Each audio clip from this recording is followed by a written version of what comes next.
আমাদের জাতির অবমাননার বিনিময়ে আমরা বিশ্বকাপ ক্রিকেট খেলতে চাই না। এই যে একটা প্রোপাগান্ডা চলছে যে আইসিসি আমাদেরকে জানিয়েছে শ্রীলঙ্কা খেলা সম্ভব না, এই ধরনের কোনো কথাই হয়নি আমরা আমাদের ব্যাপারে অনড়। আজকে আমরা বাংলাদেশ ক্রিকেট বোর্ডে যা পরিচালকরা আছেন, বুলুল ভাই আছেন, ফারুক ভাই আছেন, সবার সাথে বসেছি। আমরা আজকে সিচুয়েশনটা নিয়ে আলাপ করেছি। আমরা সবাই একমত হয়েছি যে বাংলাদেশ কষ্ট করে কোয়ালিফাইং রাউন্ডে কোয়ালিফাই করে বাংলাদেশ বিশ্বকাপে টি-20 বিশ্বকাপে খেলার যোগ্যতা অর্জন করেছে। আমরা ক্রীড়া পাগল নেশন, আমরা ক্রিকেট ভক্ত নেশন, আমরা অবশ্যই খেলতে চাই। কিন্তু এটা আমাদের জাতির অবমাননার বিনিময়ে আমাদের ক্রিকেটার এবং আমাদের দর্শক, আমাদের সাংবাদিক, তাদের নিরাপত্তার বিনিময়ে, দেশের মর্যাদার বিনিময়ে আমরা বিশ্বকাপ ক্রিকেট খেলতে চাই না। আজকে আমরা আইসিসি থেকে যে চিঠিটা পেয়েছি, সেই চিঠিতে পড়ে আমাদের কাছে মনে হয়েছে ভারতে যে প্রচণ্ড একটা নিরাপত্তা ইস্যু তৈরি হয়েছে বাংলাদেশের ক্রিকেটারদের জন্য, সেটা তারা রিয়ালাইজ করতে সক্ষম হয় নাই। এবং আমার কাছে মনে হয়েছে এটা নিরাপত্তা ইস্যু শুধু না, এটা জাতীয় অবমাননা ইস্যু। যাই হোক, আমরা নিরাপত্তা ইস্যুটাকেই মুখ্য করে দেখছি, যেখানে ভারতের ক্রিকেট কন্ট্রোল বোর্ড নিজেরাই বলছে কলকাতা টিমকে যে এই প্লেয়ারকে নিরাপত্তা দেওয়া যাচ্ছে না, ওনাকে তোমার টিম থেকে বাদ দাও। এটাই তো একটা ট্যাসিড রেকগনিশন যে ভারতে নিরাপদে খেলার মতো পরিস্থিতি নাই। আমরা ভারতের যে বিগার পিকচার আছে, সাম্প্রদায়িক পরিস্থিতি, সেটা নিয়ে কিছু বলতে চাচ্ছি না, কিন্তু আমাদের ক্রিকেটেরদের নিরাপত্তা, বাংলাদেশের নিরাপত্তা, বাংলাদেশের মর্যাদা, এটার প্রশ্নে আমরা কোনো আপোষ করব না। আমরা ক্রিকেট খেলতে চাই, আমরা বিশ্বকাপ খেলতে চাই, এবং এটা আমরা আরেকটা যে আয়োজক দেশ আছে শ্রীলঙ্কা, সেখানে খেলতে চাই। এই পজিশনে আমরা অনড় আছি। আমরা কেন এই পজিশনে অনড় আছি? আমরা আশা করি আমরা আইসিসিকে বুঝাতে সক্ষম হব, এবং আইসিসি আমাদের যুক্তিগুলো সহৃদয়তার সাথে নিরপেক্ষভাবে বিবেচনা করে আমরা কষ্ট করে যে অর্জনটা করেছি সেই টি-20 বিশ্বকাপে আমাদের খেলার সুযোগ করে দিবে।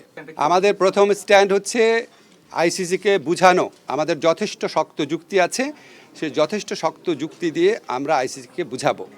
আমাদের স্ট্যান্ডের মূল নীতি হচ্ছে বাংলাদেশের নিরাপত্তা, বাংলাদেশের সম্মান আর বাংলাদেশের মর্যাদার প্রশ্নে আমরা আপোষ করব না, কিন্তু আমরা অবশ্যই ক্রিকেট বিশ্বকাপ খেলতে চাই। তারপর পরবর্তী পরিস্থিতি যা হবে সেটা নিয়ে আবার আমরা বসে আমরা সিদ্ধান্ত নিব। এখন পর্যন্ত আমরা এই সিদ্ধান্ত খুব ক্লিয়ারলি নিয়েছি যে আমরা আইসিসিকে বুঝাবো যে আমাদের ভারতে খেলার মতো পরিবেশ নাই। আজকে রাত্রে বা কালকে সকালের মধ্যেই দেওয়া হবে। আপনারা শোনেন, আমি একটা জিনিস বুঝায় বলি। আমি যখন ঢাকা বিশ্ববিদ্যালয়ের শিক্ষক ছিলাম, তখন আমি যে কোনো বিষয়ে মন্তব্য করতাম। সেই জন্য আপনারা আশা করেন কি আমি যে কোনো বিষয়ে মন্তব্য করি, কিন্তু সেই এখতিয়ার যে আমার না, এটা খেয়াল করেন না। আমি একটা নির্দিষ্ট মন্ত্রণালয়ের দায়িত্বপ্রাপ্ত মন্ত্রী। আমি কি এখন অন্য মন্ত্রণালয়ের দায়িত্ব সম্পর্কে বলতে পারি? ইনশাল্লাহ আগামী 1 মাস পরে আমি আবার সিভিল সোসাইটিতে পরিণত হব, আমি ঢাকা বিশ্ববিদ্যালয়ের শিক্ষক হব, তখন যে কোনো বিষয়ে মন্তব্য চাবেন আমি দিতে পারবো। কিন্তু যতদিন আমি সরকারে আছি, আমার মন্ত্রণালয়ের বিষয়ে প্রশ্ন করবেন, সেটা আমি উত্তর দিব। না, দেখেন, আপনারা শুনেছেন যে আমরা আইসিসিকে প্রথমে লিখেছিলাম যে how important is security and safety. আমাদের স্কোপ আছে হচ্ছে খেলোয়াড়দের দেখা, কিন্তু খেলোয়াড়ের বাইরে যে বড় একটা জনগোষ্ঠী আছে, আমাদের সাংবাদিকরা আছেন, আমাদের ক্রিকেট স্পন্সররা আছেন, আমাদের ক্রিকেটের লাভাররা আছেন, অনেকে খেলা দেখতে যাবে, সমস্ত সিকিউরিটি তো ক্রিকেট বোর্ডের পক্ষে দেওয়া বা জিজ্ঞেস করা সম্ভব নয়। এই জন্য আমরা সরকারের নির্দেশনা নিচ্ছি, কারণ আপনারা জানেন যে আমাদের যে কোনো বিদেশ ট্রিপে যাওয়ার সময় আমাদের গভর্নমেন্ট অর্ডার লাগে। তো সেই অর্ডারটার পজিশনটা আমরা জানতে এসেছিলাম, আমরা জেনে গিয়েছি যে আমরা সকলে একসাথে এই যে সেফটি এবং সিকিউরিটি যদি ইমপ্রুভ না করে, আমরা এই বিশ্বকাপে আমরা ফাইট করে যাব ফর আওয়ার রাইটস।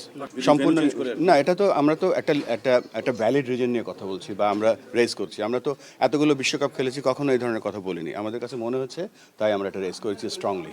না, আইসিসিকে আমরা বোঝাবো, আমাদের মন্ত্রী মহোদয় যেভাবে বলে গেলেন আমরা বোঝাবো। কেননা দেখেন, পূর্বেও কিন্তু সিকিউরিটির কারণে বিভিন্ন এই ধরনের ইভেন্ট হয়েছে, এবং আপনারা জানেন যে হাইব্রিড বিশ্বকাপ যে হচ্ছে, সেটার মূল কারণটাই কিন্তু সিকিউরিটি।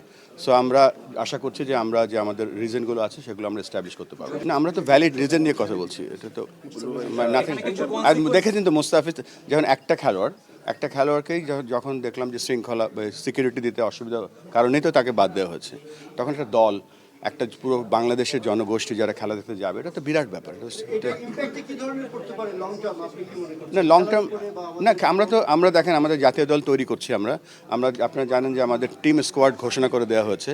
আমাদের কিন্তু এই বিপিএলটা অনুষ্ঠিত হচ্ছে, কিন্তু ওয়ান অফ দ্য রিজন যে টি-20 ফরম্যাটে আমাদের টিমটা যেন ইউজ টু হয়, সব কিছু আমাদের দিক থেকে আমরা প্রস্তুতি রাখছি। সো আমাদের এখানে কোনো ছাড় নেই এখানে। এই যে একটা প্রোপাগান্ডা চলছে যে আইসিসি আমাদেরকে জানিয়েছে শ্রীলঙ্কা খেলা সম্ভব না, এই ধরনের কোনো কথাই হয়নি আমাদের কারোর সাথে। আমি জানি না, এটা একটা প্রোপাগান্ডাই আমি বলবো, ফলস নিউজ। কেননা এখনও আইসিসির সাথে আমাদের যোগাযোগ হয়েছে একটা, আমরা তাদেরকে জানিয়েছি, তারা আমাদেরকে জানতে চাইছে কী কী ইস্যু। তো আমরা এখন কী কী ইস্যু সেগুলো লিখে পাঠাবো।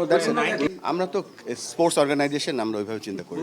এটা তো আইসিসি তো একটা, আপনারা জানেন যে আইসিসি, ফিফা, ওয়ার্ল্ড টেনিস, এটা হচ্ছে একটা ওয়ার্ল্ড অর্গানাইজেশন, এবং তাদেরকে আমরা আমাদের যে রিজনগুলো আছে, কারণগুলো আমরা বোঝানোর চেষ্টা করব। বিসিবি সেটাও কনসিডার করবে যে এখন চ্যাম্পিয়ন্স ট্রফি হয়েছিল তখন ইন্ডিয়া পাকিস্তানে যায়নি, এবং পাকিস্তানও কিন্তু গত কয়েকটা বিশ্বকাপ খেলতে ইন্ডিয়াতে আসেনি। সো আমরাও আশা করছি যে আমরা একটা সঠিক অ্যান্সার পাবো।